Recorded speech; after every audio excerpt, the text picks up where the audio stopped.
கௌதம் சரியில்ல இன்னைக்கு என்ன நடக்க போதும் பார்க்கலாம் வாங்க. அதுக்கு முன்னாடி ஒரு சின்ன விஷயம். எபிசோடே வந்து ஆல்மோஸ்ட் லேட்டா தான் வருது காலையில. ஆனா நம்ம சேனலுக்கு வந்து இப்ப தான் வந்து எபிசோடு வந்து அதில அப்லோட் ஆகுதே. என்ன சொல்றதுன்னே தெரியல. நான் வந்து வீடியோ வந்து மேக் பண்ணி போடுறது உங்களுக்காக தான். நீங்க பார்த்து கன்டினியூஸா வந்து ஆதரவு வந்து தாங்க. என்ன மாரி உங்களுக்கும் இப்ப தான் எபிசோட் வந்துச்சுன்னா கீழ கமெண்ட் செக்ஷன்ல கமெண்ட் பண்ணுங்க. நர்ஸ வந்து கூட்டிட்டு இந்திரா மட்டும் மாசா வந்து வீட்டுக்குள்ள வராங்க. எல்லா உண்மையும் சொல்லிறணும் சரியா? அங்க வந்ததுக்கப்புறம் ஏதாவது ஒண்ணு மாத்தி பேசலாம்னு நினைச்சேன்னு வச்சுக்கயேன், அப்புறம் நான் என்ன செய்வேன்னு எனக்கே தெரியாது அப்படின்னு சொல்லும்போது, அப்படியே நர்ஸ வந்து வீட்டுக்குள்ள கூட்டிட்டு வந்துடுறாங்க நம்ம இந்திரா. வேற லெவல்ல மாசா இருந்துச்சுன்னே சொல்லலாம் அந்த சீன்லாம். ஜெயா வந்து பார்க்குறாங்க. இவங்கள எங்கேயோ பார்த்த மாரி இருக்கே அப்படின்னு சொல்லும்போது, இவங்க காவியாக்கு ட்ரீட்மெண்ட் பார்த்த நர்ஸ் தானே அப்படின்னு சொல்லி பேச்ச ஆரம்பிக்கிறாங்க. நம்ம ஜெயா, ஆமா அத்த கரெக்ட்டா கண்டுபிடிச்சீங்கல்ல. அந்த பபுள் வந்து யார் மூலியமா வந்துச்சு, என்ன ஏதுன்னு சொல்லலான்னு தான் இவங்க வந்திருக்காங்க. ஐயய்யோ! இவன் என்ன எல்லா உண்மையும் சொல்ட்டானா? அப்புறம் அவ்வளோதானே பெரிய பிரச்சனை ஆயிடுமேன்னு சொல்லி ராகினி வந்து பட்டமாயிட்டாங்க. ஒரு பக்கம் ஹேமா வந்து ரொம்ப சந்தோஷப்பட்டு நினச்சிட்டு இருக்காங்க. பரவாயில்ல எல்லா உண்மையும் தெரிய போகுது. இனிமேட்டு சந்தோஷமா ராகினியை வந்து அடிச்சு வீட்டை விட்டு துரத்திட்டா நமக்கும் குழந்தை குட்டி வளகாப்புன்னு ஏகப்பட்ட ஃபங்க்ஷன்லாம் வச்சிருவாங்கன்னு சொல்லி ஹேமாவும் சுபாவும் ரொம்ப சந்தோஷமா ஆனந்தமாக பார்த்துக்கிட்டு இருக்காங்க. ராகினியோட முகத்திரையை கிழிக்கும் போது நம்மளும் பார்த்து ரசிக்கணுங்கிற மாதிரி தான் யோசிச்சுட்டு இருக்காங்க அந்த இடத்துல ஹேமாவும் சுபாவும்.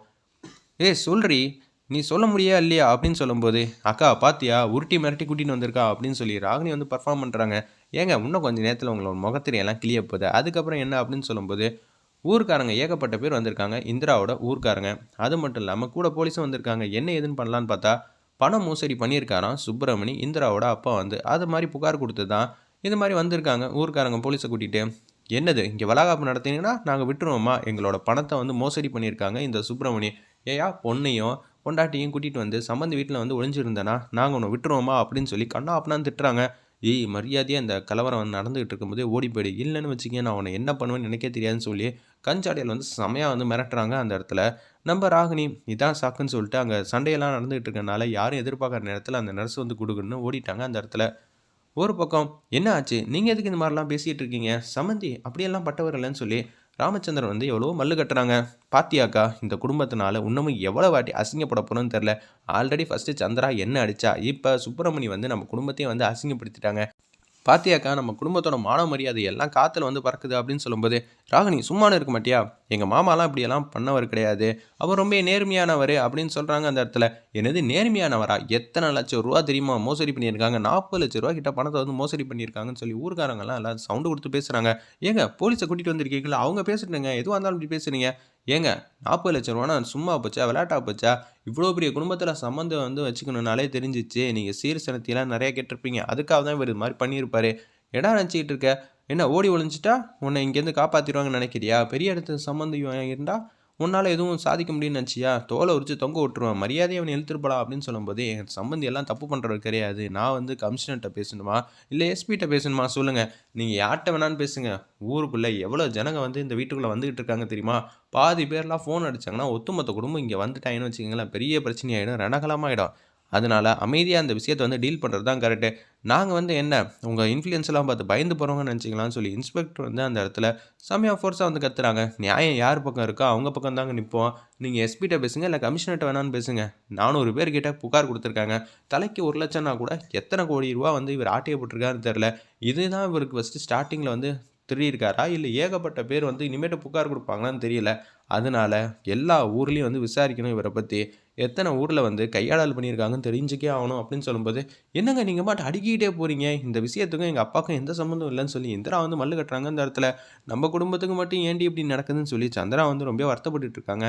நாங்கள் இவரை கூட்டிகிட்டு போயே ஆகணும், யார் தடுத்தாலும் சரி தடுக்காட்டாலும் சரி, வாயா போகலாம் அப்படின்னு சொல்லி சட்டையை பிடிச்சி சுப்பிரமணியனை அப்படியே இழுத்துட்டு போயிட்டே இருக்காங்க. நான் எந்த தப்பும் பண்ணல, தப்பு பண்ணாமல் தான் இங்கே வந்து ஒளிஞ்சிக்கிட்டு இருக்கியா, நான் ஒளிஞ்சிக்கிட்டுலாம் இல்லையே, இப்போ தான் 2 நாள் முன்னாடி இந்த வீட்டுக்கே வந்தேன், ஏன் மேலே தப்பு சொல்லிட்டு இருக்கீங்க அப்படின்னு சொல்லி சுப்பிரமணியன் வந்து எவ்வளோ வாட்டி சொல்கிறாப்புல, இருப்பினும் வந்து யாரும் கேட்குற மாதிரி தெரில.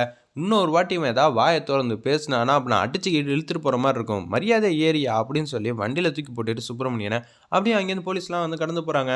அக்கா பாத்தியாக்கா இந்த குடும்பத்தினால நீ எவ்வளோ அசிங்கப்பட்டு நிற்கிற, கொஞ்ச நேரத்துக்கு முன்னாடி இவரை போய் அடிச்சிட்டேன்னு சொல்லி கஷ்டப்பட்டுக்கிட்டு இருந்தேன், இப்போ பார் சுற்றி இருக்கிறவங்களாம் என்ன பேசுவாங்க அப்படின்னு சொல்லும்போது, ராகினியோட அசிஸ்டன்ட் ஏகப்பட்ட பேர் கூட்டத்தில் இருக்கிறனால இதெல்லாம் ஒரு குடும்பம், எடுத்தோடனே சண்டை சச்சரவும் பண்ணுறாங்க வளகாப்பு ஃபங்க்ஷனில்.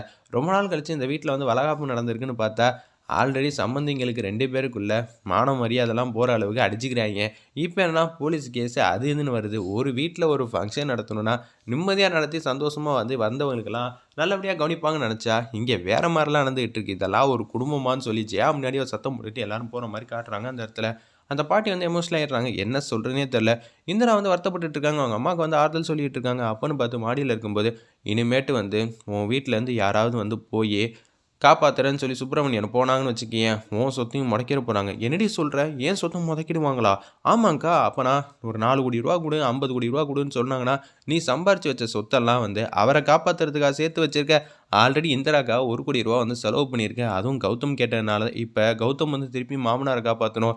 பணம் குடும்மான்னு கேட்டா, நீ என்ன பண்ணுவ? அதனால கண்டிப்பா வந்து யாரும் இந்த வீட்லேருந்து விடக்கூடாதுன்னு சொன்னதுனால, கதிரு, வெற்றி எல்லாரும் வந்து கிளம்ப பார்க்குறாங்க. அவங்க சம்மந்திய வந்து காப்பாத்தலான்னு. அப்பன்னு பார்த்து, "என்னங்க என்கிட்ட ஒரு வார்த்தை கூட சொல்லாம, நீங்க மாட்டும் போறீங்க" அப்படின்னு சொல்லும்போது, "என்ன ஜியா நீ ஏன் அப்படி பேசுற? அம்மா நீங்க பேசுறதெல்லாம் ரொம்ப தப்பும்மா. மாமாவுக்கு ஒண்ணுமே தெரியாதும்மா. அவர் பாவம்மா. அவர் மேல எல்லாரும் பழி போட்டு பேசுனாங்க. இந்த விஷயத்துலேருந்து நம்ம தான் காப்பாத்தணுங்கிற" மாரி அந்த இடத்துல எல்லாரும் வந்து மல்லு கட்டுறாங்க ஜெயா கிட்ட. "இப்ப யாரு என்ன தாண்டி இந்த வீட்ட விட்டு போனீங்க, அப்புறம் என்ன தலை முழுகிற வேண்டியதான். அப்புறம் நான் போயே சேர்ந்துருவேன். பார்த்துக்கங்க. எனக்கு நம்ம குடும்பத்தோட மான மரியாதை முக்கியம். நீங்க என்ன முடிவு பண்ண போறீங்க?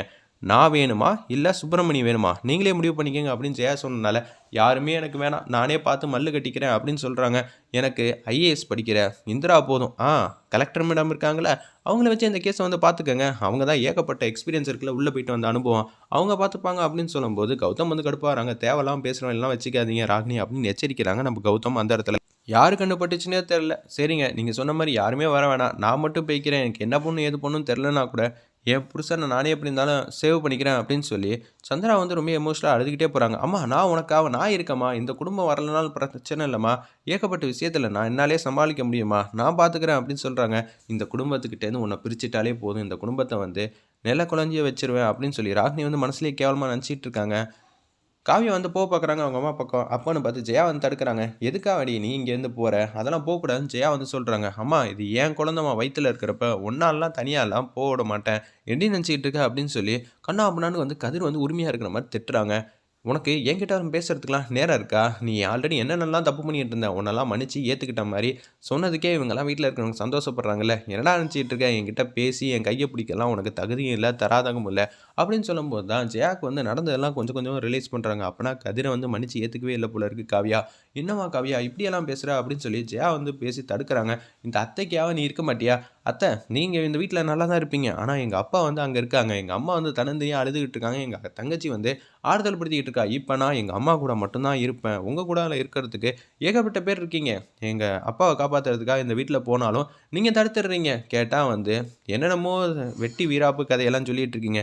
எனக்கு எங்க அம்மா தான் முக்கியம். விடுங்க அத்த அப்படின்னு சொல்லி ஜெயா கைய உதறி தூக்கி எறிஞ்சுட்டு, அப்படியே மாஸா போய் சந்திரா வந்து ஒரு பக்கம் இந்திரா வந்து கட்டிப்பிடிக்கிறாங்க. ஒரு பக்கம் காவியா வந்து கட்டிப்பிடிக்கிறாங்க. நானும் தங்கச்சியும் சேர்ந்து அப்பாவ எப்படி இருந்தாலும் மீட்டுருவோம் மாமா அப்படின்னு சொல்றாங்க அந்த இடத்துல காவியாவும், இந்திராவும்.